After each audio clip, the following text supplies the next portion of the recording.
আসসালামু আলাইকুম। আমি শাপলা কিচেন অ্যান্ড ব্লগ থেকে নতুন একটি রেসিপি নিয়ে চলে এসেছি বরাবরের মতো। আশা করছি আজকের রেসিপিটি ভালো লাগবে আপনাদের। ভালো লাগলে প্লিজ ভিডিওতে একটি লাইক দিয়ে ভিডিওটি দেখা কন্টিনিউ করবেন। আজকে আমি দুইটা হাফ কেজি আমের মোরব্বা তৈরি করে নেব।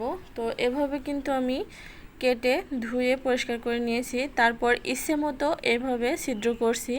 আপনারাও ভালোভাবে ছিদ্র করে নেবেন যাতে চারপাশে কোনো জায়গায়ও বাদ না থাকে। যতটা ছিদ্র করতে পারবেন ততই ভালো। খেয়াল রাখবেন, খুব সাবধানে করবেন, কারণ হাতে লাগলে কিন্তু আবার হাত ছিলে যাওয়ার সম্ভাবনা থাকে। এজন্য এই যে চারপাশটাও কিন্তু ভালোভাবে ছিদ্র করে নেবেন। আমি এভাবে করে সবকটাই ছিদ্র করে নিয়েছি, আপনারা দেখতেই পাচ্ছেন।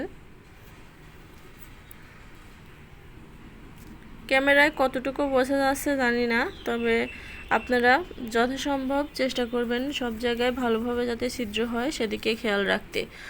আর আমি এভাবে একটা বাটিতে ভিজিয়ে রাখবো 5 থেকে 6 ঘন্টার জন্য। এটাকে এভাবে ভিজিয়ে রাখবো। অনেকেই এটাকে চুন দিয়ে ভিজিয়ে রাখে, তো আমি চুনটা ব্যবহার করছি না। আজকে চুন ছাড়াই কীভাবে মোরব্বত তৈরি করতে হয় সেটাই শেয়ার করব। তো ফিরে আসছি 6 ঘন্টা পরে। এই যে দেখুন, অনেকটাই আমগুলো কিন্তু সফট হয়ে গেছে। এখন চিপে চিপে এভাবে যথাসম্ভব পানি বের করে নিতে হবে এর মধ্যে থেকে।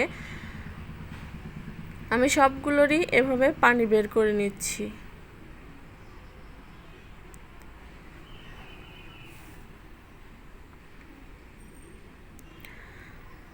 তো এগুলো সবগুলো চিপা হয়ে গেলে আমি এখন পানিটা ফেলে দিয়ে আবারও সেই বাটির মধ্যেই আরও পর্যাপ্ত পরিমাণে পানি দিয়ে ভিজিয়ে রাখবো 1.5 ঘন্টার জন্য।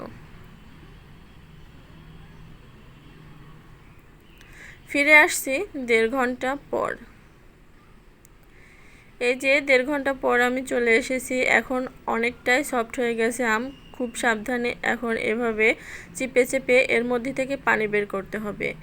আমি একবার দেখাচ্ছি, আপনারা 2-3 বার পানি বদলে বদলে এভাবে চিপে চিপে আম থেকে পানি বের করে নেবেন, ভেতরে যাতে একটু আমের টকটা না থাকে। এই যে দেখুন, আমি এভাবে 3 বার করে পানি বের করে নিয়েছি বদলে বদলে। তো এখন সরাসরি চুলাতে চলে যাচ্ছি। দিয়ে দিচ্ছি 1 কাপ চিনি, আর তার মধ্যে দিয়ে দিচ্ছি 1/4 কাপ পানি। পানির মধ্যে আমি আগে থেকেই একটু ফুড কালার মিশিয়ে রেখেছিলাম। আপনারা চাইলে ফুড কালার ছাড়াও বানাতে পারেন, তাতেও কিন্তু কোনো সমস্যা নাই। তবে ফুড কালার দিলে দেখতে একটু ভালো লাগে।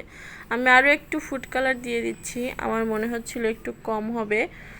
এখন আমগুলো দিয়ে দিচ্ছি আর ঢাকনা দিয়ে ঢেকে এভাবেই 5 মিনিট রেখে দিব।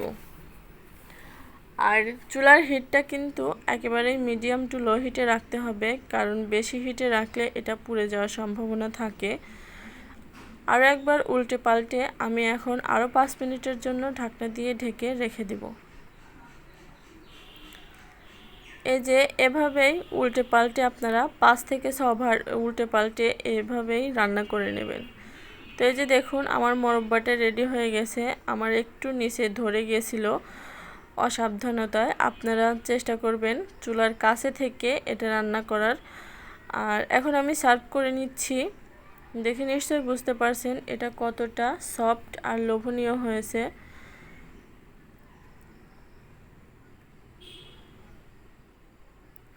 দেখে যদি ভালো লেগে থাকে অবশ্যই ভিডিওতে একটা লাইক দেবেন, আর কমেন্ট করে আমাকে জানিয়ে দিবেন আজকের রেসিপিটা আপনাদের কেমন লেগেছে।